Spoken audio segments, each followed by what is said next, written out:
Hey everybody, welcome to a tech adventure, hashtag Side Hill Gill. Early season up here in the Ruby Mountains, Velco, Nevada. Let's talk backpacks today.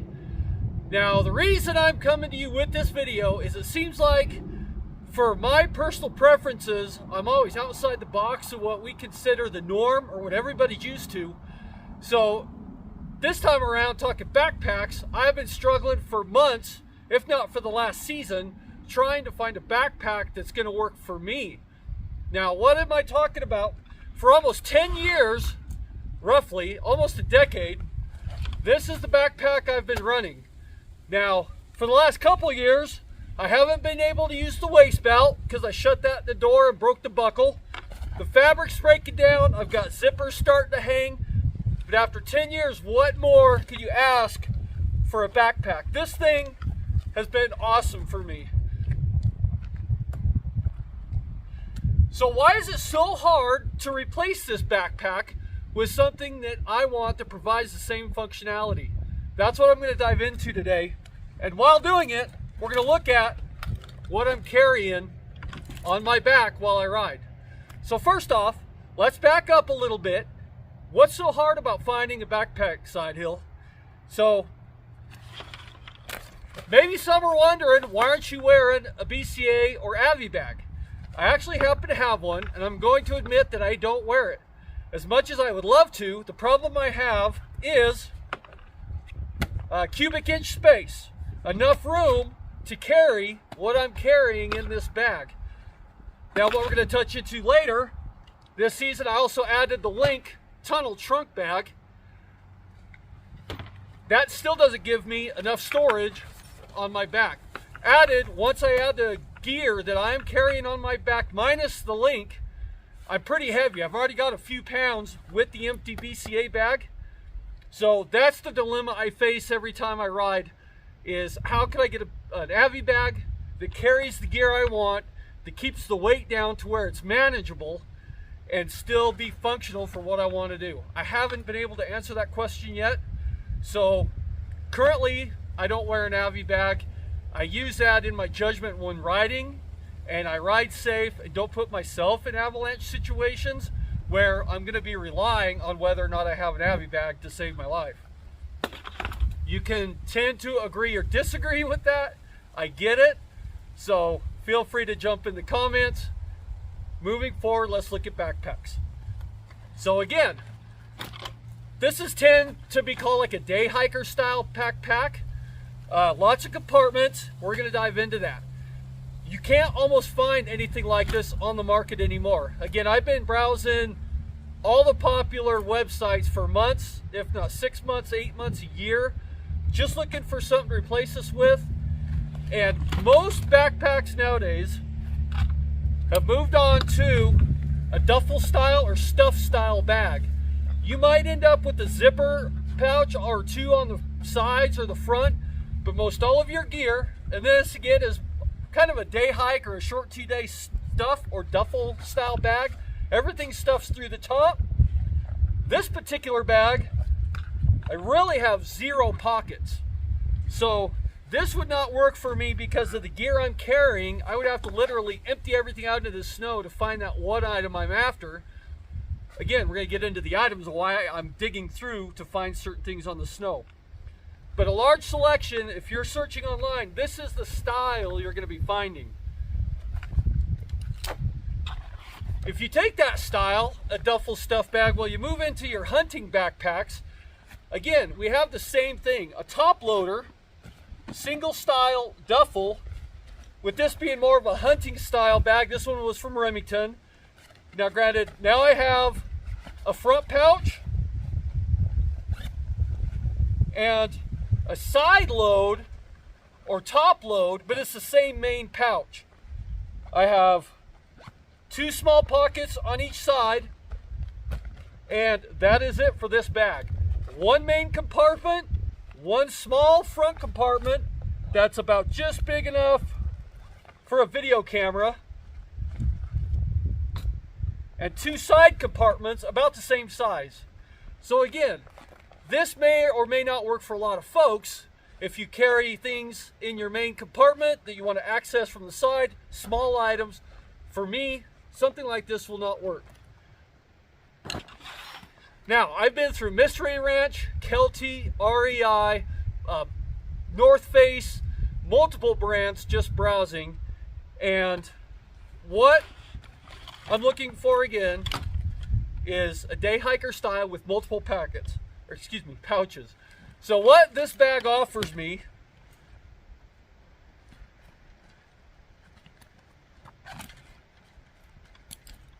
is one full zip main compartment, a secondary 2/3 size. Now my zipper is stuck.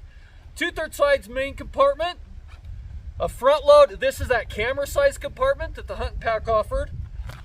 I go to each side with, again, same size compartment as the other bag, both sides. Now what the other bags weren't offering are these straps for what they consider hiking poles, ski poles, stuff like that. I have two on each side. You can see on a real quick look, I've got my shovel handle used on this one, and I carry my camera tripod on the other. My Avi probes can go in here as well on the outside, so they're quickly accessible. I tend to carry them inside the bag. Either way, I've done both. So this model of bag, I had to finally go to eBay to track down. It's a Kelty 2650 Red Wing. I was lucky enough to get that brand off the stitching off my old bag and find another one on eBay that gave me exactly what I wanted. Now, one of the features that most of these bags don't offer that come critical to me is the padded waist belt. Now, this is huge for me as I use it to distribute weight. If anybody backpacks, you understand this is a weight distributing feature, and I carry a good 15 plus, 20 pounds plus on my back, sometimes even 30 when I'm packing more gear for camera days.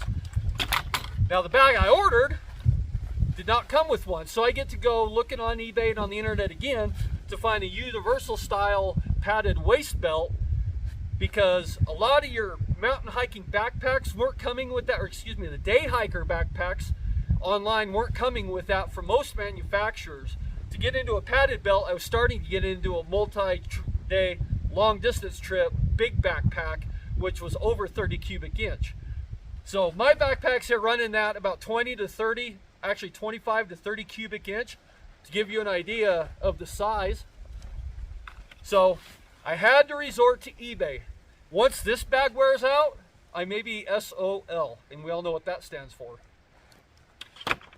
So now that I've touched on the backpacks, let's look at the gear I carry and why all these compartments are the main thing I'm looking for, along with these side straps that, once again, your actual hiking bags don't carry, but you can find sometimes with your hunting bags. So that's going to be the different classifications of backpacks you're looking for between tactical, hunting, day trip or day hike style, and long haul, overnight, multiple day camping trips. So as I start to unload, now I'm full disclosure, I have not opened up this bag since the end of last season, other than to do things like take out gloves, dry gear out. So from my spring riding, I pretty much put this thing away. Hopefully I can remember everything that's in it, and we're going to repack the new bag I brought in as I'm loading. So front pocket, easy access. I have an entire pouch of GoPro attachments.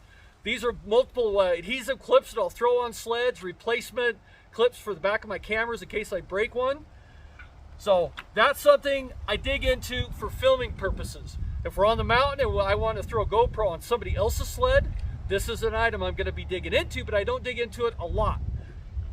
It's fairly handy size. You can tell from the size, about the size of a large orange or a large apple.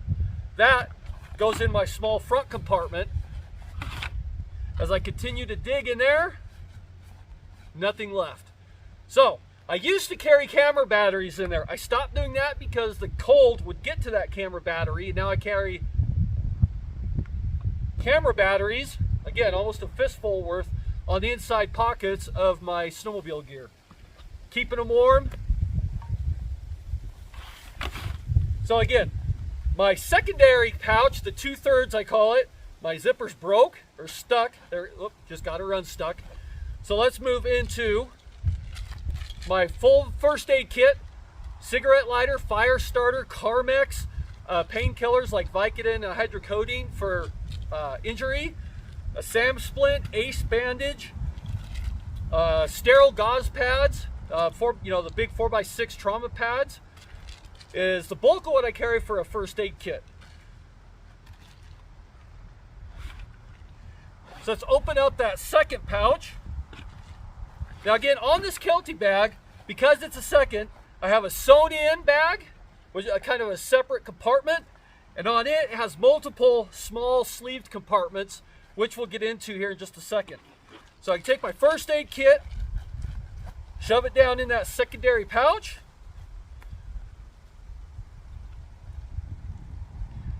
So things like balaclavas and gaiters for my neck. I carry some for me, and I carry extras for fellow riders. Multiple balaclavas and gaiters. Again, we like to ride in adverse weather. If you're a rider that stays out of the mountains when it's white out, windy, and blustery, a thicker insulative balaclava. Those are something I don't dig into a lot, but I will for buddies. So they'll go at the very bottom of that secondary compartment. And I've actually got like 3 gaiters and 2 balaclavas. I didn't count. As I move into that little sewn in secondary pouch, I've got a good heavy duty serrated and smooth knife. That's for some of your overnight if I need to cut wood, which I don't need this to cut wood as I carry saws, we'll show you. But for shaving, cutting, if you have to build a shelter, things like that, it gives me a sharp edge, cutting zip ties, doing things like that. But again, that's not some access a lot. I don't want to lose it, so it will go into those small inner pouches. Again, compartmentalizing these bags is my biggest priority, and those stuffed duffel hiking bags don't offer this.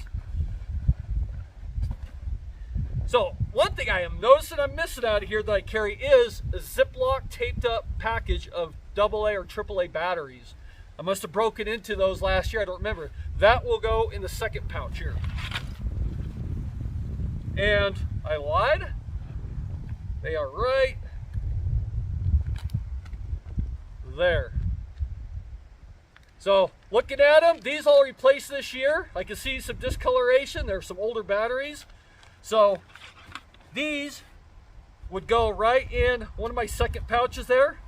I put them in a Ziploc bag, tape them all up, and they're good to go. Looks like these are due for replacement. Okay, we're going to move into my main bag. That's where I carry things like a pullover, hoodies, things as I want to layer up or down during the day. I can just stuff them into the main bag. This one is a poly pullover, warm and thin, and soaks up moisture. So I just kind of keep that. Again, this isn't something I dig into a lot, but I don't want to dig through my small gear to try to dig this thing out. If I'm carrying this in a duffel, it's probably going to work its way to the bottom. Now I got to unload everything from on top of it if it gets a little cooler for that trail ride out. That's what we're trying to avoid doing.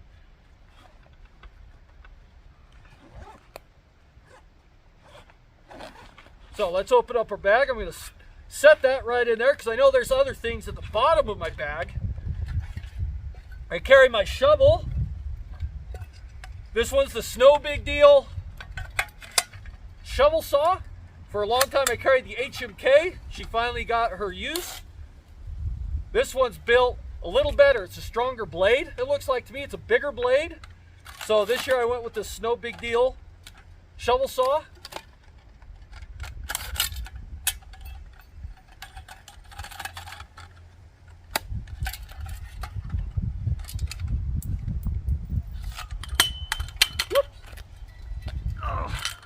And this is actually, since the unboxing, the first time I've used it. So what happened right there is it just popped out this little retainer clip, which I'm gonna have to figure out.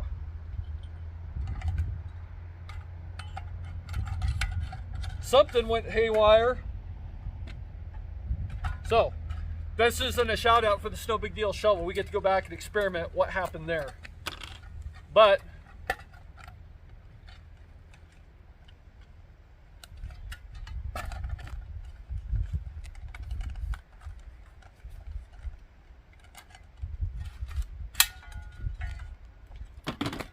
that would go in my main bag. I carry long, heavy-duty zip ties for repairs or whatever else zip ties come in handy for. Again, my Avi probe. This will sometimes go on the outside of my bag, but as I tend to start worried about losing them and snow getting into them, I started carrying them inside the bag. They were there with my shovel. So as we dig a little deeper now,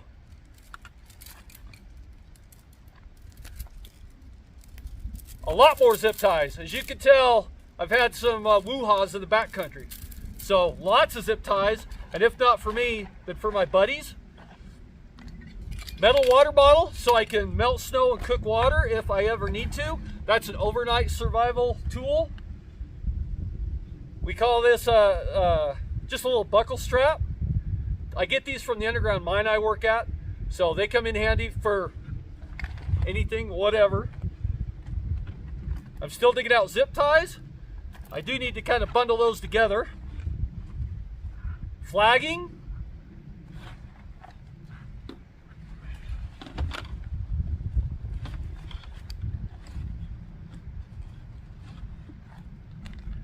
Gorilla tape, I do need to replace. As you can tell, I've used up a whole roll of Gorilla tape.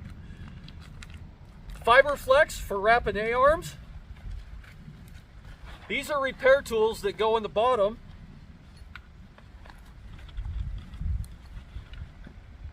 And this kind of tells you how old the kit is. So I'm going to pull some gear out because I have to fish my Fox pump out from the bottom here, which punched a hole through the fabric of the inner pouch, which we're going to look at. So, again, on the main pouch, you have an inner sewn-in pocket, as does my other bag. So again, out of the main compartment, I still have a separate compartment. So actually 2 compartments in one.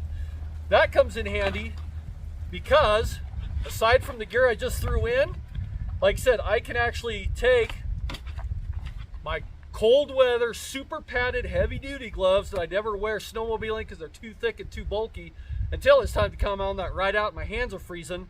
They can go inside that inner pouch to keep the moisture off of them. And again, I can either even take my hood, my pullover, and shove it down in there, fold it up, and as I'm pulling my shovel, zip ties, tools, things like that in and out, it'll keep it separate from that. So again, the Flex Seal, this is called Fiber Flex. You can find it at yard parts stores. It's basically like a hard fiberglass-ish kind of tape. So if you take and put a stick against your broken A-arm, you wrap this stuff all around it, and it kind of sets hard and gives you a little kind of reinforcement to get yourself limped onto the trail and out of the backcountry if you need. That's basically why I run this, is to use it, or if I have, well, mostly to put broken A-arms back together. So I carry 2 rolls of that. Again, it's called Fiber Fix. You can find it at your local hardware store or online. So usually, which I've used up, so all I have left is a little bit of rope or clothesline. This stuff we used actually to sew a plastic toboggan under a track to drag a busted sled out. And over the years, I've used this stuff to tie, again, A-arms together, tie sticks to ski hoops, all that kind of stuff. So I actually need to replace, get another full roll into the bottom of the bag. I also usually carry an old ratchet strap inside the Ziploc bag. Again, that'll ratchet strap your front end together if you hit a rock or stump and bust things up. So I've removed that. A handful of pine and trees. And I also carry in that main pouch my Fox Float air pump, which I hardly use anymore because I'm not riding the Arctic Cat M series, so I can actually pull this out of my bag and move it to something different. Back when I was riding the Fox Float M8s and sleds with air shocks, I would be using this. I don't use it so much anymore, so I haven't pulled it out. And last but not least, toilet paper and dry matches. Those again go in that inner pouch. Keep them away from everything else. So now that we've emptied all 3 outer compartments, the outside compartment I use for snacks, trail mix, candy bars, things like that. And I had a saw. It probably fell out the back of my truck. I need to go find it. So I actually also had a folding handle saw that I carried secondary because I didn't have the shovel saw until this year. So it fell out the back of the truck. I saw it when I was going through my pockets a little bit. So the bag is empty at this point. Now I can pull everything up.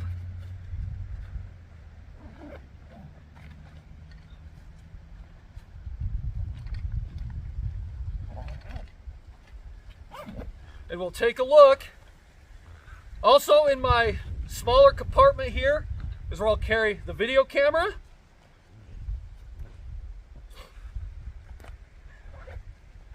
So as we pull this all together, you can see how I'm compartmentalized versus a duffel style stuff bag. My straps, like I said, we're gonna come back and look at the shovel, as I'm missing a clip now.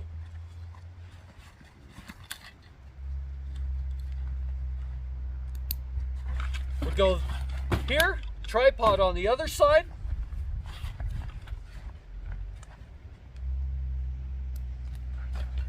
And we're ready to go. Other than the hip belt. So I haven't put this on yet nor adjusted, it just came in the mail yesterday. So once you cinch up your chip strap, now you have all this weight, now's where you want that hip belt to tighten up. It rests on your hips just like when you're backpacking and supports all that weight, takes it off the shoulders. Now, this is stuff I used to also carry within this bag. I finally wanted to take some weight off my back and I started carrying more in my back than I used to, and the weight was getting too bulky, too big, too heavy. So like I said, I had a hard time swallowing the price for a Link tunnel bag. I think this one ran me $250, $275 at a dealer. But I was on a trip and we were doing a lot of stuff. I went ahead and snagged it, and it's actually working great for me. So as I open this up, things I get into is the chest strap for the GoPro. I don't wear it all the time, but for certain things when I want to get into it fast, so I don't have to dig through my backpack, I can just look on the back of the sled, unzip the bag. Spare gloves, which I used to carry in the backpack, but now again I can just reach around, switch things out of the back of the sled. During the warmer seasons, the GoPros will run back there.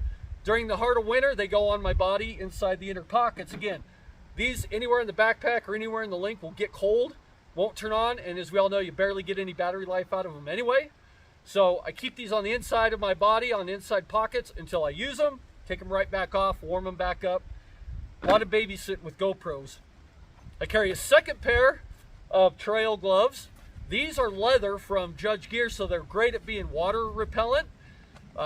They're not as bulky as the climb gloves I have, so these can actually be a little more usable for backcountry riding. Now you get into the big stuff.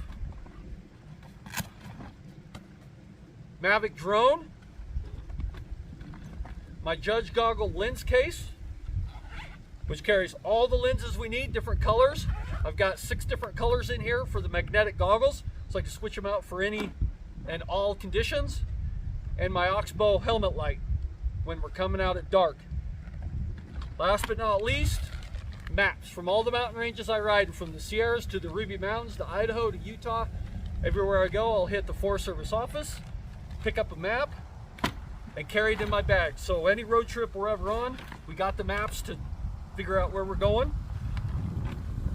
And in a nutshell, that is what we're dealing with in the world of backpacks. So I hope this is informative. Feel free to comment and hit me up with anything you have questions with. And for those of you guys running climb bags, smaller packs. I know most snowmobilers are using a lot less gear, but this is what I need and this is what works for me, and this is what I've been searching hard, high and low to figure out. So follow us more for #SideHillGill, High Country Octane, and we'll see you guys on the mountain.